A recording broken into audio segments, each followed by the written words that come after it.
आखिरकार ईरान में क्या चल रहा है। इस्लामाबाद में अमेरिका और ईरान के बीच टॉक्स फेल होने के झटके के साथ अमेरिकी राष्ट्रपति डोनाल्ड ट्रंप अभी उबर भी नहीं पाए थे कि यूरोप के हंगरी से भी कैसी खबर आई है जिससे ट्रंप की निजी हार माना जा रहा है। ऐसा लग रहा है कि राष्ट्रपति ट्रंप के दिन अच्छे नहीं चल रहे हैं।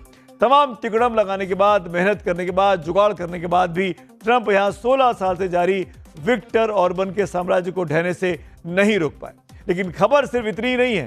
पहले ईसाई धर्म के सर्वोच्च धर्मगुरु पोप लियो से टकराव और फिर खुद को जीसस के रूप में पेश कर ट्रंप ने दुनिया को हैरान कर दिया। तो उधर स्ट्रेट ऑफ हॉर्मुज पर ग्लोबल अलायंस बनाने की ट्रंप की अपील को कई देशों ने आज ठेंगा दिखा दिया है। सवाल यह है कि क्या ट्रंप ना घर के रहे ना घाट के।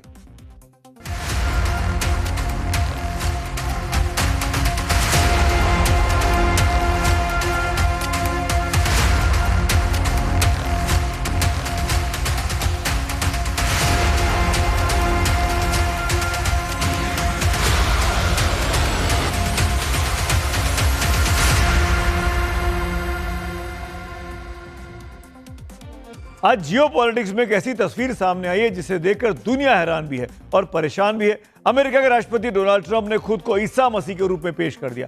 जी हां, आपने सही सुना, ट्रंप ने अपने सोशल मीडिया प्लेटफॉर्म पर आर्टिफिशियल इंटेलिजेंस से बनाई गई इस तस्वीर को पोस्ट किया है। इसमें ट्रंप खुद को प्रभु जीसस की तरह दिखाते हुए और चमत्कार करते हुए दिख रहे हैं। इस एआई इमेज में ट्रंप लंबे चौड़े चोगा पहना हुआ है, एक बीमार आदमी पर अपना हाथ रखते हुए दिखाई दे रहे हैं। बैकग्राउंड में अमेरिकी झंडा है, स्टैच्यू ऑफ लिबर्टी भी दिखाई दे रही है। खुद को गॉडमैन की तरह बताने वाले ट्रंप इस पोस्ट से पहले पोप लियो की आलोचना भी कर चुके हैं, वो पोप जो दुनिया के ईसाइयों के लिए सबसे बड़े धर्मगुरु हैं। पश्चिम एशिया में जारी संघर्ष पर पोप लियो ने बातचीत और शांति की बात की थी, यानी ट्रंप के विपरीत लाइन ली थी। आपको बता दूं, इस बार जो पोप बने हैं वो अमेरिकन ही है, उनकी नागरिकता अमेरिकन है। इससे ट्रंप इतने बिफरे कि उन्होंने यहां तक कह दिया कि उन्हें ऐसा पोप नहीं चाहिए जो ये सोचे कि ईरान के पास परमाणु हथियार होना ठीक है।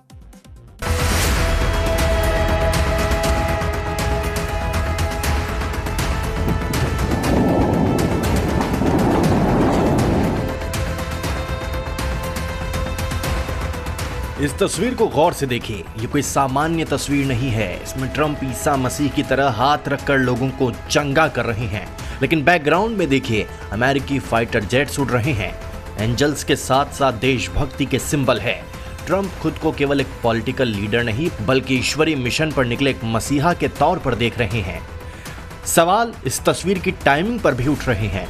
ईसाई धर्म के सर्वोच्च धर्मगुरु पोप लियो पिछले कई दिनों से ट्रंप से जंग रोकने की अपील कर रहे हैं। हाल ही में जब ट्रंप ने ईरान की सभ्यता खत्म करने की धमकी दी थी, तब भी पोप ने उनकी आलोचना की थी और इसे नामंजूर बताया था। पहले सोशल मीडिया पोस्ट पर पोप को अपराध और विदेश नीति के लिहाज से बेहद कमजोर बताया। ट्रंप ने दावा किया कि पोप बनने के लिए लियो का नाम किसी लिस्ट में नहीं था और चर्च ने उन्हें केवल इसलिए पोप बनाया क्योंकि वे एक अमेरिकी थे। ट्रंप ने यहां तक कह दिया कि अगर वे व्हाइट हाउस में नहीं होते तो लियो वेटिकन में नहीं होते। ट्रंप का हर कदम एक नया बवंडर खड़ा करता है। पोप को चुनौती देना और खुद को मसीहा के रूप में दिखाना, यह जाहिर करता है कि ट्रंप की राजनीति अब किसी सीमा को नहीं मानती। इतिहास गवाह है, जब जब राजनीति और धर्म का घालमेल हुआ है, तब तब विवादों ने जन्म लिया है। अमेरिकी राष्ट्रपति डोनाल्ड ट्रंप को आज एक बड़ा झटका यूरोप के देश हंगरी की तरफ से उसकी जनता ने दिया है। बुडापेस्ट की सड़कों पर अब जो तस्वीर आप देखेंगे, ये जश्न ट्रंप के लिए किसी डरावने सपने से कम नहीं है। लेकिन जब चुनाव के नतीजे सामने आए तो पिछले 16 सालों से चले आ रहे विक्टर ऑर्बन का किला ढह गया। हंगरी में जश्न जारी है तो वहीं अटलांटिक के उस पार वाशिंगटन डीसी में सन्नाटा पसरा है। सवाल है, आखिर क्यों ऑर्बन की हार ट्रंप की अपनी निजी हार बन चुकी है। दरअसल विक्टर ऑर्बन और उनका इलिबरल डेमोक्रेसी का मॉडल, इलिबरल एक लैटिन शब्द है। इलिबरल डेमोक्रेसी में चुनाव होते हैं, लोग वोट भी डालते हैं, लेकिन चुनाव की स्वतंत्रता और निष्पक्षता सवालों के घेरे में रहती है। हंगरी का इलिबरल डेमोक्रेसी ट्रंप और उनके समर्थकों के लिए दुनिया भर में एक ब्लूप्रिंट की तरह था। ऑर्बन की हार ने यह साबित कर दिया है कि सत्ता पर पकड़ बनाने के लिए मीडिया, न्यायपालिका और चुनावी तंत्र को मोड़ने वाली रणनीति हंगरी की जनता के सामने बेअसर हो गई। डोनाल्ड ट्रंप ने पब्लिक प्लेटफॉर्म पर ऑर्बन को अपना सबसे करीबी दोस्त और शक्तिशाली नेता बताकर समर्थन किया था। इतना ही नहीं, चुनाव से ठीक पहले उपराष्ट्रपति जेडी वेंस को बुडापेस्ट भेजकर एक तरह से ऑर्बन के समर्थन में वोट मांगने की अपील तक की थी। इस प्रत्यक्ष दखल के बावजूद ऑर्बन की हार ट्रंप के प्रभाव पर सीधा सीधा सवाल उठा रही है।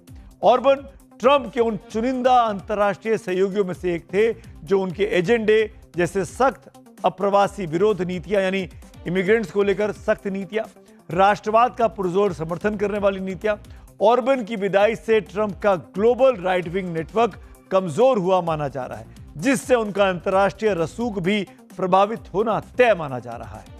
पॉलिटिकल पंडित मानते हैं कि हंगरी के नतीजे अमेरिका में ट्रंप की पार्टी रिपब्लिकन के भविष्य के लिए भी एक तरीके का संकेत है। अगर ऑर्बन जैसा नेता, जिसने सत्ता को अपने अनुकूल बनाने के लिए सब कुछ किया, जनता के गुस्से से नहीं बच पाया, तो ये ट्रंप के समर्थकों के लिए एक चिंता का विषय है कि क्या ट्रंप मॉडल अमेरिका में अब उतना प्रभावी रहेगा जितना साल डेढ़ साल पहले था। महंगाई, बेरोजगारी और जेन जी का गुस्सा ये झेलना पड़ा ऑर्बन को, तभी वो 16 साल के बाद चुनाव हार गए। हंगरी के चुनाव नतीजों पर यूरोपियन कमीशन का एक बड़ा बयान सामने आया है। यूरोपियन कमीशन के अध्यक्ष उर्सुला वॉन डेर लेन ने इस मौलिक आजादी की इसे जीत बताया। उर्सुला ने कहा कि यूरोपीय कमीशन हंगरी के लोगों के लिए नई सरकार के साथ जल्द काम शुरू करेगा। ट्रंप के खिलाफ आवाज अब अमेरिका से भी उठ रही है। टकर कार्लसन एक पत्रकार हैं, बड़े मशहूर, जो डोनाल्ड ट्रंप के करीबी माने जाते रहे। मेक अमेरिका ग्रेट अगेन की मूवमेंट के बड़े समर्थक वो ट्रंप के थे, लेकिन आजकल ट्रंप के साथ टकराव चल रहा है। ट्रंप एक तरीके से इजरायली पीएम नेतन्याहू के गुलाम बन गए हैं, ये कहना है टकर कार्लसन का। नेतन्याहू कहते हैं कि ट्रंप वही करते हैं, ये साफ साफ इल्जाम लगा रहे हैं टकर कार्लसन। और एक और बड़ी खबर आ रही है इस वक्त ईरान युद्ध से जुड़ी हुई। अमेरिका के सबसे भरोसेमंद सहयोगी ब्रिटेन ने स्ट्रेट ऑफ हॉर्मुज पर ट्रंप को रेड सिग्नल दिखा दिया है, मना कर दिया है। ब्रिटिश पीएम कीर स्टारमर ने कहा कि चाहे कितना भी दबाव हो, ब्रिटेन हॉर्मुज की नाकेबंदी में अमेरिका का साथ नहीं देगा। ट्रंप जबकि बार बार इस बारे में पैरोकारी कर रहे हैं। जाहिर से स्ट्रेट ऑफ हॉर्मुज को लेकर ट्रंप को लगातार झटके लग रहे हैं। हॉर्मुज को लेकर ट्रंप के ग्लोबल अलायंस के इन्विटेशन का क्या हश्र हुआ है, वो भी जरा आप देख लीजिए। Britain, Germany, Japan, Canada, Australia, Italy, Spain और नॉर्वे ने ट्रंप का प्रपोजल खारिज कर दिया है। तो वहीं फ्रांस इस अलायंस में शामिल होने को लेकर सोच समझकर कदम उठाना चाहता है, जबकि चीन, नीदरलैंड्स और दक्षिणी कोरिया की ओर से ट्रंप को कोई भी जवाब अब तक नहीं दिया गया, यानी ट्रंप अकेले पड़ते हुए दिखाई दे रहे हैं। स्ट्रेट ऑफ हॉर्मुज को लेकर चीन का भी एक बड़ा बयान अब सामने आया है। चीन ने एक बार फिर हॉर्मुज संकट के लिए इशारों में अमेरिका को जिम्मेदार ठहरा दिया। चीन ने कहा कि हॉर्मुज संकट की जड़ में ईरान युद्ध है और ट्रंप इसके लिए जिम्मेदार है।